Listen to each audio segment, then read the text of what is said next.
Oke, Assalamualaikum warahmatullahi wabarakatuh. Selamat malam buat mahasiswaku Trianandra semuanya. Semoga kalian sehat-sehat semuanya ya. Nggak ada yang sakit.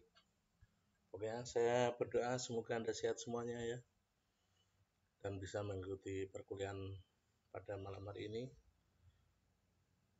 Selamat malam buat Raya. Kemudian buat Susanti Farida. Dan Ikhlasul Amal. Selamat malam. Semoga Anda bisa mengikuti perkuliahan pada malam hari ini dengan baik, sehat, tanpa kurang suatu apapun. Dan saya juga mengucapkan selamat menunaikan ibadah puasa untuk mahasiswa SD Trianandra yang sedang melaksanakan ibadah puasa. Semoga ibadah puasanya diterima oleh Allah Subhanahu wa taala. Amin ya rabbal alamin. Pada malam hari ini di perkuliahan perilaku organisasi kita akan bicara tentang karakter budaya organisasi ya. Karakter budaya organisasi. Sebelum saya mulai,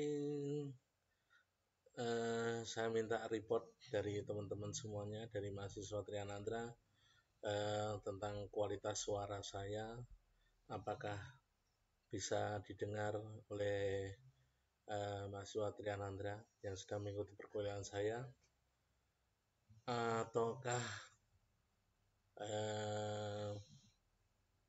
berdengung atau tidak mendengar suara saya.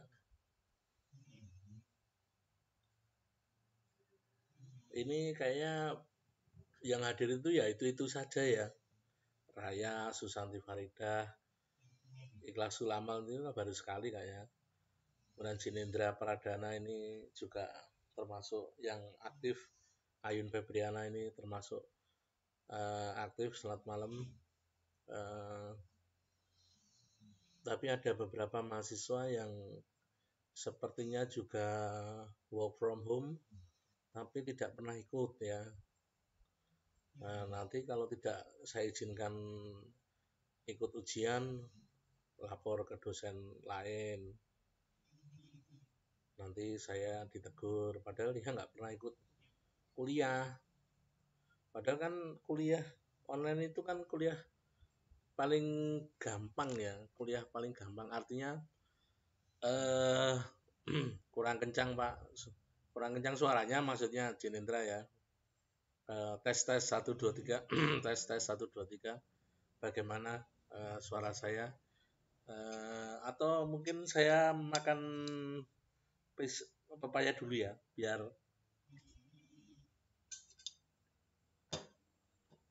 biar suaranya lebih kencang lagi ya. Tes gimana Jinendra? Apakah suara saya sudah bagus? Alhamdulillah kalau YouTube lancar Pak, walau sinyal mampir-mampir. Kalau Cici nggak bisa join, kadang logout sendiri kalau nggak ada sinyal ya. Semua ini kan apa ya, masih dalam taraf kemarin itu kan dalam taraf pembelajaran ya, pembelajaran dari teman-teman mahasiswa juga teman-teman dosen itu kan sama-sama pembelajaran sehingga masih banyak kekurangan. Alhamdulillah semakin kesini semakin selamat malam Pak Solihan hadir. Wah ini termasuk mentor saya nih Pak Solihan, walaupun umurnya di bawah saya tapi alhamdulillah dia jadi tutor saya dalam membuat tampilan tampilan di OBS ya, tampilan di YouTube streamingnya sudah lumayan kan Pak Solihan, semoga pembelajaran panjenengan bisa saya ikuti. Oke, Hardiansyah hadir ya. Susanti Farida bisa Pak, maksudnya bisa apa? Ya, semoga teman-teman bisa mengikuti perkuliahan saya ya dengan baik ya. Terima kasih Pak Solihan sudah hadir ya. Ini mungkin seumuran Jinendra kayaknya, Pak Solihan ini dosen dari Stikom Kendal kalau nggak salah ya, Stikom Kendal.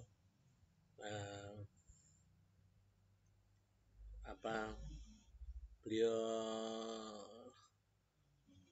ahli IT-nya yang saya banyak belajar dengan beliau. Mantap Pak suaranya, waduh. Saya bekas penyiar ya Mas, penyiar dangdut. Oke, kita bicara masalah karakter budaya organisasi ya.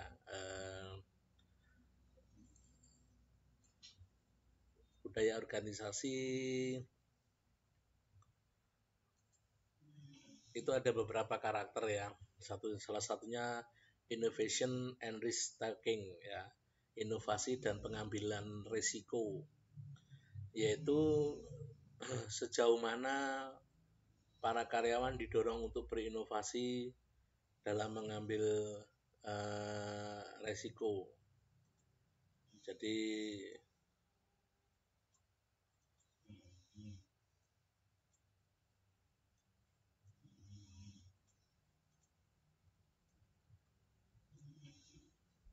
karyawan itu dituntut untuk mempunyai hal-hal yang baru ya, mempunyai hal-hal yang baru dan berani mengambil resiko.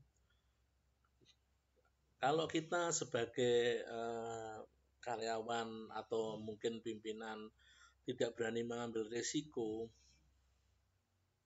ya organisasi fine-fine aja lah, jalannya ya stagnan, tidak ada perubahan yang mendasar ya.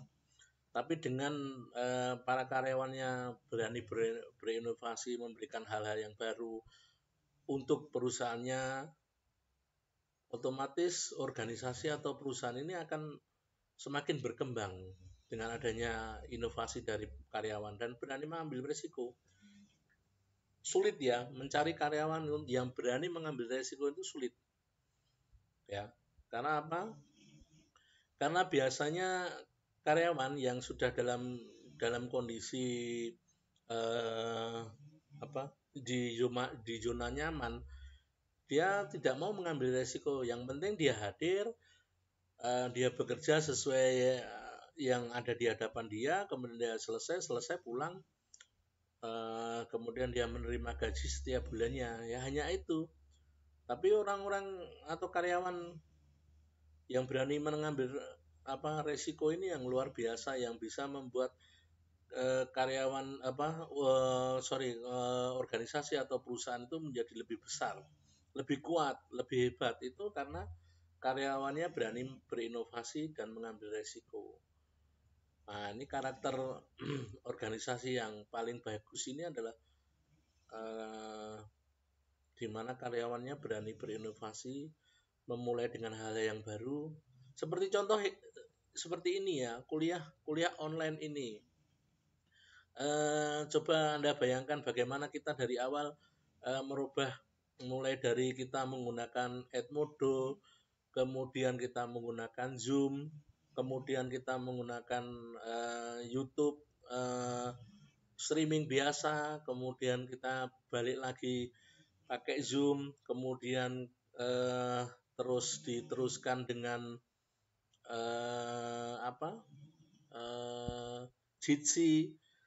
Jitsi, kemudian di-streamingkan ke OBS ya, akhirnya kita sudah bisa menggunakan OBS yang dengan tampilan-tampilan yang seperti ini. Ini karena apa? Karena para dosen juga mau berinovasi. Kalau dia tidak mau berinovasi, stagnan, dia merasa tidak bisa, ya tidak akan bisa seperti ini. Ya, walaupun memang banyak kendala-kendala ya bagi para dosen ya, apalagi dosen Triananda itu kan dosen manajemen ya, yang tidak tidak apa tidak pernah belajar tentang editing, apalagi menggunakan IT seperti ini kan tidak pernah. Tapi karena kita mau belajar, terutama salah satu hal yang mau berinovasi tadi, ketika ada oke pakai UBS, ya udah kita belajar pakai UBS, kita belajar bersama-sama, ya akhirnya ya bisa seperti ini.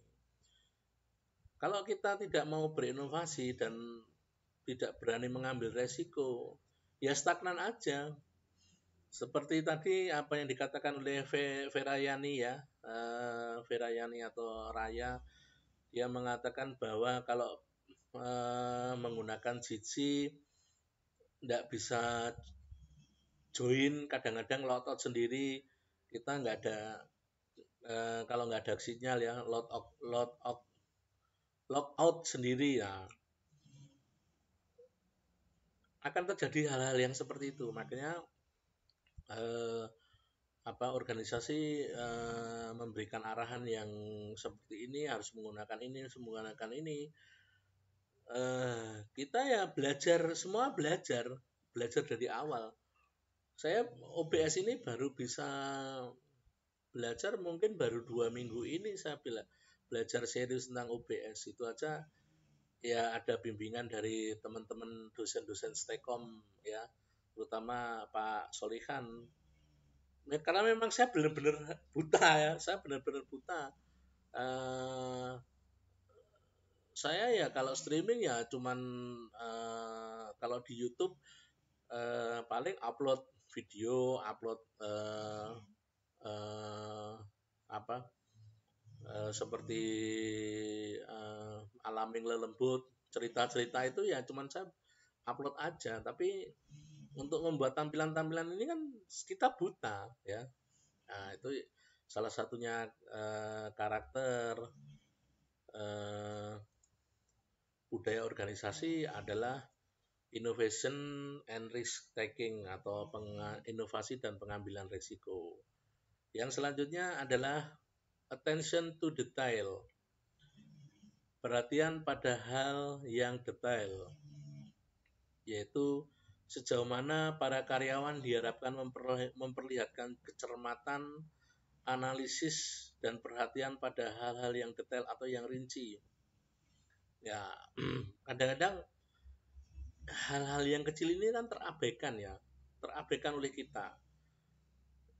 Contoh misalnya ya, ketika saya dulu bekerja awal-awal, saya tahun 97 saya lulus kuliah, langsung saya bekerja di Jakarta. Nah, ketika saya bekerja di Jakarta itu, oleh tempat pekerjaan saya itu setiap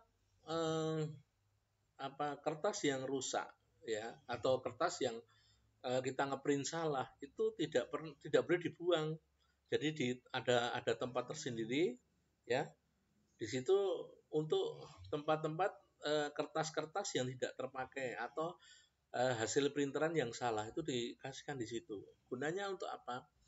Gunanya untuk mencetak kembali, untuk bikin draft surat, itu kita cetak itu, kemudian bisa buat amplop dan macam-macam. Ini kan hal-hal yang kecil ya, dan kita tidak pernah berpikir, bahkan kalau kita sendiri atau kalian aja kalau keprint salah paling di digulung-gulung, buang ke tong sampah. Jadi kalau di tempat saya dulu seperti itu, sehingga ini juga terbawa sampai saat ini ketika saya bekerja. Jadi setiap saya print salah itu saya simpan. Itu untuk apa? Untuk draft ketika saya mencetak kembali ya. Saya draft untuk mencetak kembali. Ya. Jadi teman-teman belajar dari itu, walaupun itu mungkin sesuatu yang sederhana ya, tidak tidak apa bisa orang semua melakukan ya, bisa semua orang melakukan, tetapi tidak semua orang melakukan. Paham ya? Ini bisa dilakukan oleh semua orang, tapi tidak semua orang melakukan. Ya, hal-hal yang kecil ini juga seperti itu. Contoh di dalam kita bermasyarakat lah. Kita sehari-hari membuang sampah. Ini kan kadang-kadang apalagi untuk teman-teman yang perokok ya. Ya, untuk teman-teman perokok kan ngerokok kan abu itu kan tidak pernah dipikirkan ya. Abu kan tidak pernah dipikirkan. Orang rokok biasa buang abu di mana-mana. Padahal itu merupakan kotoran yang harus diselamatkan, jangan kemudian dibuang sembarangan. Apalagi kalau naik motor ya, saya juga bingung ya, bagi orang naik motor kok ngerokok itu kan logika saya orang nyepeda motor kok sampai ngerokok ini kan nggak masuk logikanya. Karena apa? Nikmatnya di mana? Ya, ngerokok itu kan nikmatnya duduk sambil ngerokok sambil minum kopi kan gitu kan, logikanya kan keasikannya kan di situ. Tapi kalau naik motor coba Anda bayangkan naik motor ngerokok, udah debunya bisa kadang-kadang bisa mengenai orang lain dan bisa menyebabkan kemarahan orang lain. Nah, ini kan sesuatu yang hal-hal yang kecil ya, orang tidak memperhatikan. Sama ketika Anda bekerja nanti di dalam sebuah organisasi, Anda juga bekerja di situ. Hal-hal yang kecil yang kadang-kadang kita tidak pernah kalau dalam bahasa Jawa orang pernah gagas lah. Orang pernah gagas pada hal-hal yang tersebut. Padahal hal-hal tersebut adalah sesuatu yang bisa menjadikan perusahaan menjadi besar. Ya, contoh ya itu tadi kertas itu. Kalau semua satu kantor semua salah satu lembar kemudian dibuang, berapa banyak kertas yang terbuang gitu.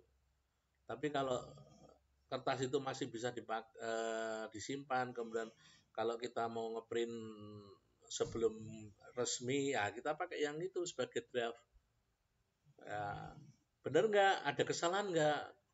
Kalau tidak ada kesalahan baru menggunakan kertas yang bagus gitu. Seperti itu ya. Jadi di karakter eh,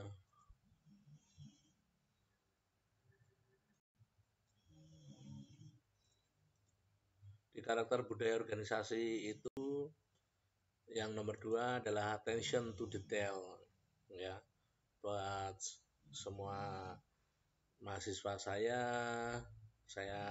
bacakan absen ya, biar teman-teman bisa tahu siapa yang absen dan tidak pernah kuliah. Nah, absen terus tapi nggak pernah masuk kuliah. Sinindra ini termasuk yang rajin kuliah nih ya. Raya juga, Hadriansah Koko ini baru 2 kali ikut kuliah kalau nggak salah. Ikhlas Ulama juga 2 kali ini ikut kuliah. Susanti Faridah ini yang Wonosobo ya. Ya, selamat malam untuk Wonosobo. Pulang nggak nih kamu ke Wonosobo atau masih di karantina di Solo? Selamat malam buat Rifki Saputra. Bagaimana tingkat kehadiran di tempat bekerja kamu, di hotel tempat bekerja kamu? Semoga tetap ya berkurang ya Arif. Saya yakin berkurang karena tidak hanya di tempat kamu saja, hampir semua tempat memang merasakan itu ya, kekurangan customer ya. termasuk di pasar itu juga orang ya masih rame, tapi tidak seperti ketika sebelum corona ya. Oke, saya mohon untuk bisa absen ya, jangan kemudian terus habis absen terus lari tidur atau cuma mendengarkan omongan Pak Irwan seperti Anda didongengkan Pak Irwan. Wah, Pak Irwan kayak dongengnya, akhirnya tertidur sendiri. Oke, next. Tadi attention to detail. Selanjutnya outcome orientation ya. Orientasi pada hasil.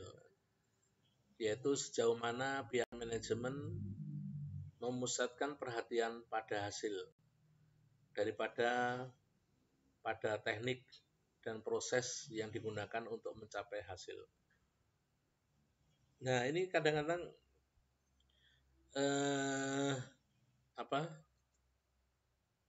karakter budaya organisasi ini hanya berorientasi pada hasil ya. Sebetulnya kalau di perusahaan-perusahaan barang mungkin hanya pada hasil boleh ya. Tapi kalau sekolahan atau perkuliahan atau universitas itu tidak bisa orientasinya pada hasil. Kita harus bisa melihat proses ya. Proses. Nah, ini kadang-kadang orang tidak melihat dari proses itu. Jadi kalau Anda membuat sebuah donat ya atau roti, Anda di dalam pabrik itu Anda tinggal masukkan tepung terigu, telur, mentega, gula, kemudian dia diputar-putar keluar sudah berbentuk donat ya. Sudah seperti itu, sehingga kalau Anda beli donat di beberapa tenan yang terkenal itu bentuknya sama ya. Sama karena dia melalui proses pencetakan yang sama ya. Mesinnya sama ya. Atau kalau produksi kemarin ketika Anda KKL ke Surabaya ke Pocari Sweat, apalagi ke AIS itu prosesnya sama.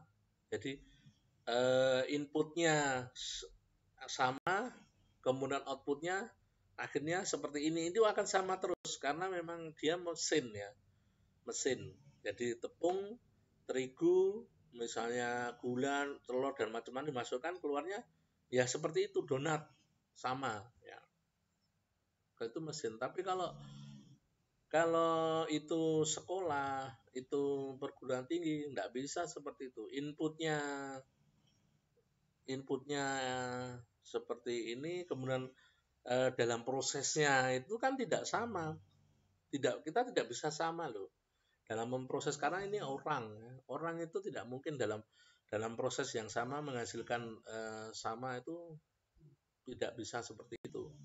Jadi kalau Anda melihat sekolah-sekolah negeri dulu ya sebelum ada zona ya, sebelum ada zona, si sekolah-sekolah negeri itu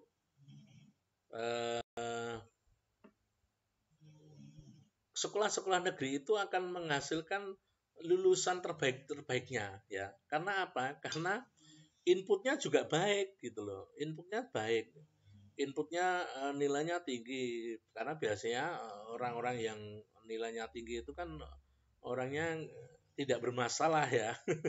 Saya tidak mengatakan nakal. Jadi tidak bermasalah, sehingga ketika diajari kemudian keluar nilainya bagus ya itu wajar saja, karena memang inputnya juga sudah baik. Tetapi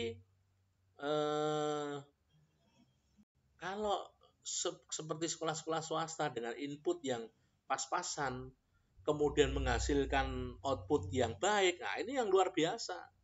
Yang dikatakan luar biasanya itu inputnya pas-pasan, biasa-biasa aja, tapi menghasilkan output yang luar biasa. Nah, seperti itu. Jadi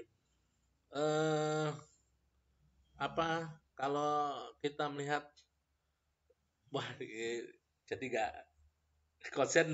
Selamat malam Dokter Jos, Mr. Jos, selamat malam. Aduh, banyak kemajuan.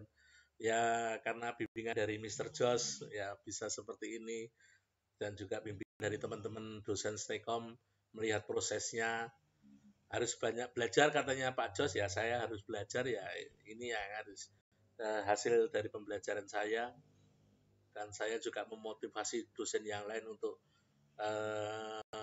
bisa seperti ini Pak Jos, ya. Ya, oke. Sedia cemilan Pak biar nggak ngantuk. Wah, pas streamingnya oke. Bagus, apalagi pakai jagung bakar ya Raya ya, enak. Masih ada jagung bakar nggak Raya? Nanti dikirim ke kampus ya. Oke, kita kembali ke uh, outcome orientation ya. Jadi kalau inputnya itu biasa-biasa aja, kemudian menghasilkan output yang luar biasa, ini pendidikannya berhasil yang seperti ini. Ini yang terjadi di Trianandra. Selama ini outputnya biasa-biasa aja, tapi menghasilkan lulusan yang luar biasa, ya. Walaupun mungkin banyak yang tidak terekspos, ya, belum terekspos ya, karena beberapa lulusan belum apa ya, belum tergali semuanya, karena kalau kemarin-kemarin kan apa karyawannya atau orangnya yang mengurusi kan tidak terlalu banyak. Tapi mungkin kalau sudah nanti di gedung baru ya teman-teman bisa bisa nanti kita kumpulkan alumni-alumni itu ya. Sudah lihat gedung yang baru ya teman-teman ya. Semoga sudah bisa lihat gedung yang baru. Atau saya perlihatkan gedung yang baru biar teman-teman tahu gedung barunya ya. Sambil belajar. Ini hasil pemotretan malam Senin kemarin ya. Ya ini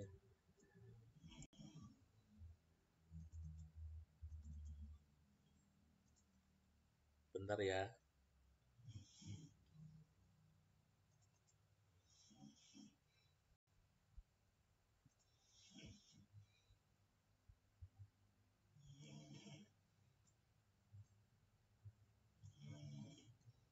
Kok nggak keluar ya? Ya udahlah, nggak jadi aja.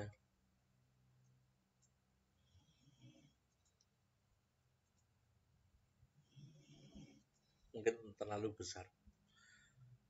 Ya, lanjut ke selanjutnya yaitu people orientation ya.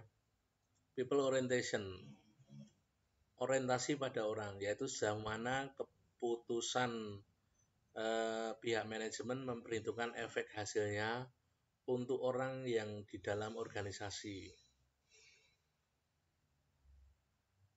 Jadi kalau tadi orientasi pada hasil, kalau ini sejauh mana keputusan pihak manajemen memperhatikan efek hasilnya untuk orang yang ada di dalam organisasi. Maksudnya adalah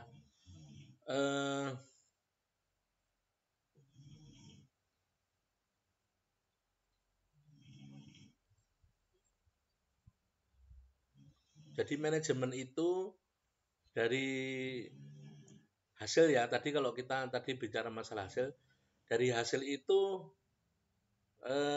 biasanya yang dipikirkan oleh manajemen adalah bagaimana apa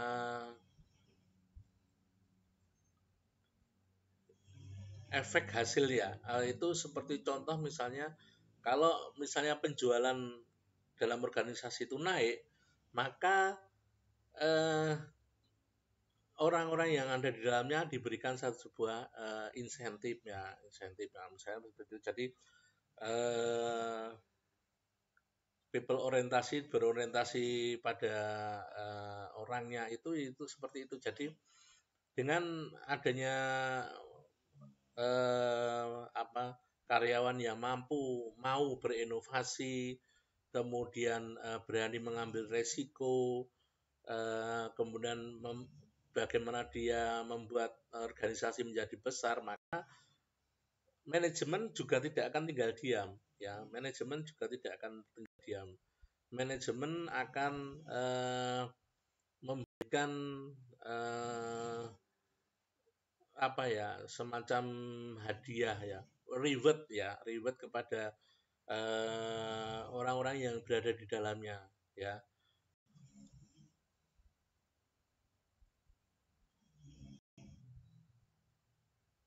Judul mata kuliah KKL sudah ada di video sebelumnya. Jadi begini Pak John ya, tadi kemarin itu untuk KKL itu kebetulan saya terlambat mengupload karena begitu selesai perkuliahan saya dipanggil ke posko COVID untuk rapat pemberian bantuan sosial. Pulang saya sudah jam 12 lebih. Nah, saya bingung tidak bisa memasukkan, kemudian saya minta tolong ke Pak Fujiyama untuk dimasukkan video saya karena videonya sudah jadi tapi saya tidak bisa upload. Nah, mungkin dibantu oleh Pak Fujiyama kemarin. Nah, mungkin nanti setelah ini saya akan mengganti judulnya biar lebih bagus. Oke, terima kasih Pak Jos. Oke, next selanjutnya tim orientasi, ya, yaitu sejauh mana aktivitas kerja diorganisasikan dalam kelompok-kelompok, bukan secara individual, ya. Jadi kerjasama tim ini penting di dalam organisasi, ya. Kalau kita bicara karakter budaya organisasi, salah satu di dalamnya adalah orientasi kelompok, ya. Ketika bekerja di dalam perusahaan, kita berada di dalam sebuah tim, ya, teamwork, ya, tim kerja. Kalau kita tidak bisa bekerja sama dengan tim itu akan membuat organisasi menjadi lumpuh, menjadi terpotong, ya. Dia tidak bisa, organisasi tidak bisa berjalan baik dikarenakan apa? Dikarenakan ada 1-2 orang tidak bisa bekerja sama di dalam kelompok-kelompok itu, ya. Jadi ketika orang itu mau masuk di dalam sebuah organisasi atau masuk di dalam perusahaan, biasanya dia ada tes, ya. Salah satunya adalah tes kepribadian, itu yang namanya tes warteg, ya. Ada tes warteg, kemudian ada tes WISE, ada EPPS dan lain sebagainya. Tes kepribadian ini salah satunya adalah menguji apakah dia bisa bekerja sama dengan kelompok, ya. Dia bisa bekerja sama dengan tim atau enggak. Nah, ini biasanya terpantau di situ. Nah, ketika dia masuk dalam sebuah organisasi, tentunya dia harus berusaha untuk bisa bekerja sama di dalam sebuah tim, ya. Bukan secara individu lagi, bukan. Kalau misalnya seperti ini contoh, saya ada di dalam STI Trianandra. STI Trianandra bukan Pak Irwan tok, bukan Irwan Wijaya tok, tetapi STI Trianandra itu ya ada Mbak Nana, ada Pak Awi, ada Pak Jelani, ada Bu Heni, dan seluruh stakeholder yang ada di Trianandra. Jadi seperti itu. Jadi bukan lagi orientasinya orientasi individu. Ini karena saya organisasi ini bisa besar, tidak. Tetapi teamwork yang baik, tim dalam satu kelompok yang mampu bekerja sama ini yang bisa membesarkan organisasi, ya. Ya, tolong diingat-ingat bahwa organisasi itu bisa besar apabila orang-orang yang di dalamnya itu bisa atau mampu bekerja sama, ya. Tidak hanya si A si B saja, tetapi tentunya si C D E F G H I itu bisa bekerja sama dalam sebuah tim, ya, atau kelompok, ya. Oke, sampai di sini ada pertanyaan dari teman-teman. Polokarto, Ristina, Dwi, wah ini yang paling susah sinyalnya ini ya, Ristina, Dwi ini. Polokarto kalau hujan pasti dia tidak bisa eh, tidak bisa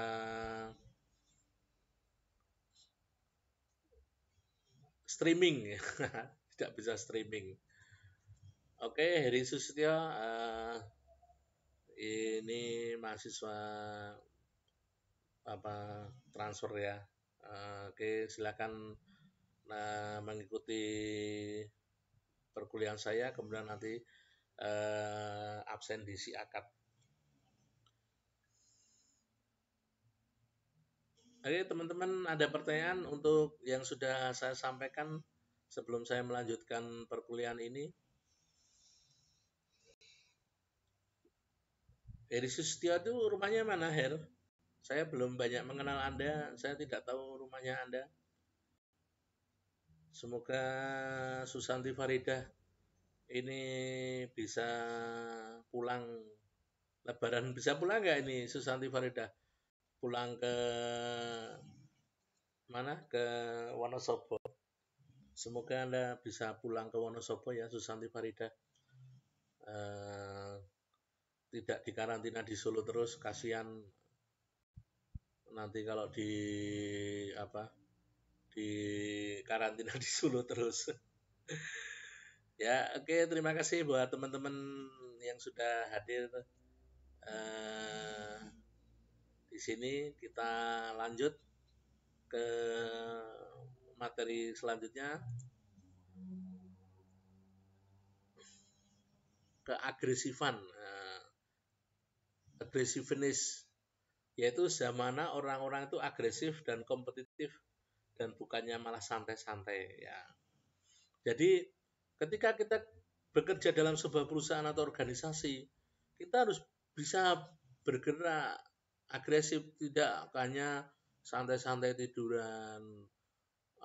Saya kan sudah melaksanakan tugas. Ya, makanya di depan tadi kita sudah bahas bahwa kalau kita mau organisasi atau perusahaan kita berhasil, maka kita harus berani Berani berinovasi dan berani mengambil resiko. Nah, seperti itu. Jadi kalau kita hanya kalau orang sekarang bilang santuy-santuy saja, tiduran, tidak mau kerja, diem, pokoknya misalnya Anda bekerja dalam satu hari itu mengambil minuman, ya sudah Anda mengambil minuman saja. Bukan seperti itu. Anda kalau mengambil minum ya mengambil minuman, nanti kalau sudah selesai Anda ambil lagi, Anda cuci. Kalau misalnya ada tambahan ya ditambah. Nah, seperti itu. Jadi di dalam organisasi itu bisa bergerak. Organisasi tidak hanya diam stagnan saja, tapi organisasi ini terus bergerak, ya. Bergerak untuk apa? Untuk menghasilkan yang lebih baik. Kalau organisasi ini mampu bergerak, kemudian dia mendapatkan tambahan yang lebih baik, maka yang terjadi apa? Yang terjadi adalah orang-orang yang di dalamnya ini juga akan mendapatkan semacam reward. Nah, kan perusahaan nggak mungkin tinggal diam ketika organisasi atau perusahaannya maju, kemudian tambah penghasilannya, tambah labanya, maka dia tidak akan tinggal diam. Kemudian dia akan bisa memberikan reward, hadiah, insentif kepada orang-orang yang di dalamnya itu. Jadi buat organisasi ini menjadi organisasi yang tidak hanya tinggal diam saja, tapi benar-benar bergerak. Bergerak untuk apa? Bergerak untuk memajukan perusahaannya, ya. Bergerak untuk memajukan perusahaannya. Nah, bukan santai-santai saja. Kalau hanya santai-santai saja, ya wes. Anda juga nggak akan berpikir bahwa perusahaan ini mau maju, perusahaan ini mau besar, perusahaan ini mau punya duit atau nggak peduli kalian. Nah, ini akan orang-orang yang seperti ini yang akan bisa menghancurkan organisasi. Ya, paham ya. Saya mohon untuk teman-teman ya, kalau ada yang kurang paham atau tidak bisa menerima, ya Anda bisa bertanya ke saya lewat chat yang ada ya. Ya, Polokarto, ya Pak, baru roda ya, betul kan? Kalau kalau yang Polokarto ini kalau hujan jelas sinyalnya amburadul. Untung sudah sudah apa sudah reda sehingga bisa hadir bersama-sama kita ya. Oke, begitu buat teman-teman mahasiswa STI Trianandra yang sudah mengikuti perkuliahan saya. Sekali lagi sebelum saya menutup perkuliahan ini, saya mengucapkan selamat menunaikan ibadah puasa bagi yang menunaikan ibadah puasa. Semoga puasanya diterima oleh Allah Subhanahu wa taala. Dan saya pesan, walaupun kondisi kita seperti ini, kita tetap semangat dalam kuliah ya. Dan seperti sudah disampaikan sebulan yang lalu bahwa Stekom atau Trianandra dari Yayasan PAT memberikan potongan biaya perkuliahan sebesar 13% kepada teman-teman semuanya pada bulan Mei ini. Nanti di bulan Juni itu ada potongan lagi 16% kalau nggak salah. Kemudian di bulan Juli itu ada 18%. Ya, semoga aja hanya sampai bulan Juni pandemik ini sudah bisa berakhir dan kita bisa kuliah bersama-sama, kita bisa ketemu bersama-sama, bisa menggunakan gedung yang baru ya. Nah, nanti habis Lebaran mungkin kita bisa syukuran di sana ya, sambil ya melek-melek gitu, supaya semuanya kita berdoa supaya semua yang ada di dalamnya, dari mahasiswa, pegawai, staf maupun karyawan yang lain, dosen, sehat walafiat selama menempati gedung yang baru. Oke, terima kasih buat semuanya. Sampai di sini dulu perkuliahan saya pada malam hari ini. Kita ketemu minggu depan ya. Kurang lebihnya saya mohon maaf. Wassalamualaikum warahmatullahi wabarakatuh.